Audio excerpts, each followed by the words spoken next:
महाराज उठिए।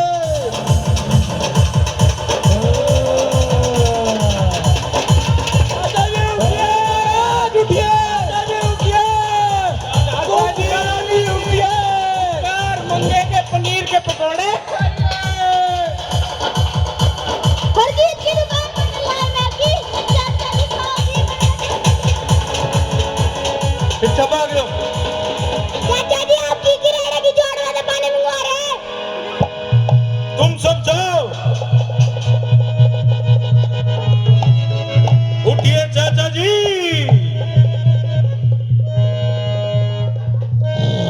चाचा श्री उठिए।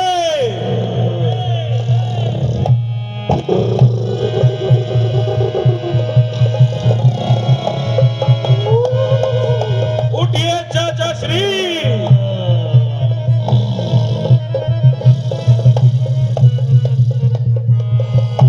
देखिए आपको जगाने स्वयं लंकापति महाराज आए हैं।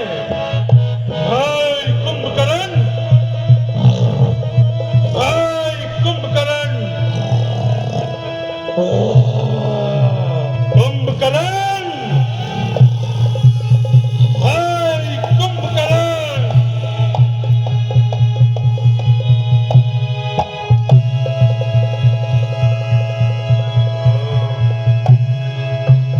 ओहो, तुम हो।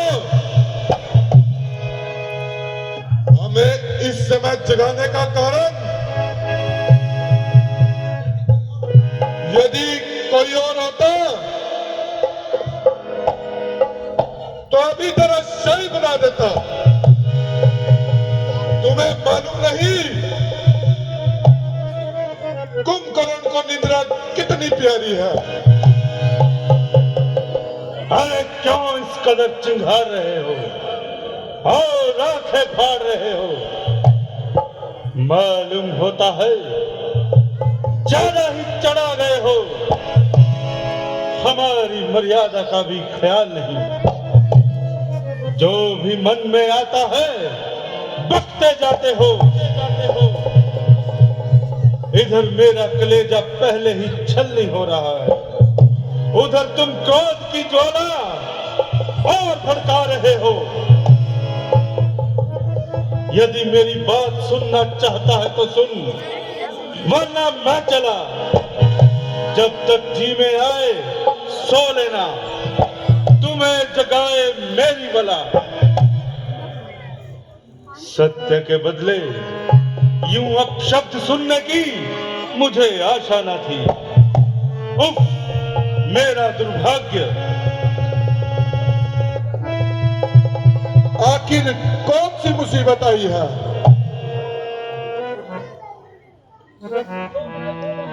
जो मुझे बेवक्त जगाने की समय है। क्या अपनी शक्ति पर विश्वास नहीं रहा? ऐसी कौन सी विपत्ति ने खोया है?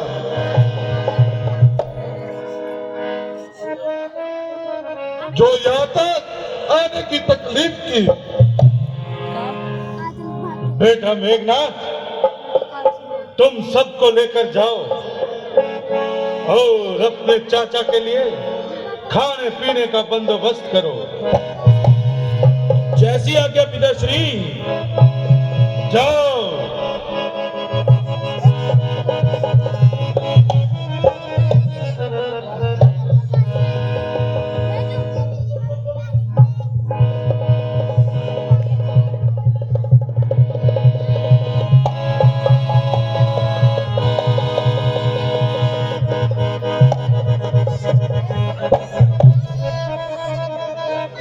कुंभकर्ण, इस समय तुम्हारे और मेरे अतिरिक्त यहाँ और कोई नहीं है। हमारे इस वार्तालाप को कोई तीसरा नहीं सुन सकता। इसलिए मैं जो कहता हूँ शांत चित्त होकर सुनो और कान खोल कर सुनो।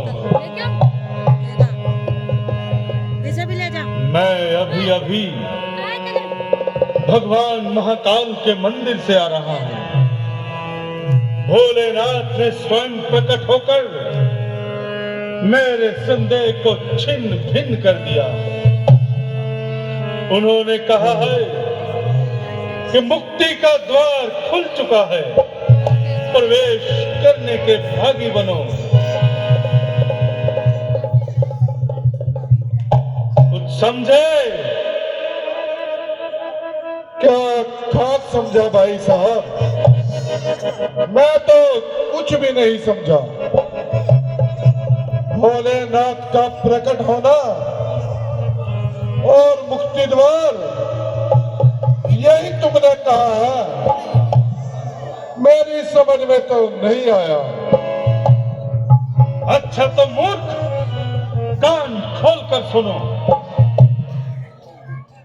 क्षीर सागर में शेष शैया पर हर वक्त निवास करने वाले भगवान विष्णु ने स्वयं हमारा दूसरी बार वध करने के लिए अयोध्या नरेश दशरथ कुमार राम के नाम से जन्म लिया है। उनके छोटे भाई शेषनाग अवतार लक्ष्मण उनके साथ हैं। लक्ष्मण ने हमारी बहन शूर्पणखा का नाक काट डाला। उसके अपमान की आड़ लेकर मैं उनकी धर्म पत्नी महादेवी लक्ष्मी अर्थात जनक नंदिनी को हर लाया। पंचवटी में अकेले ही कुमार राम ने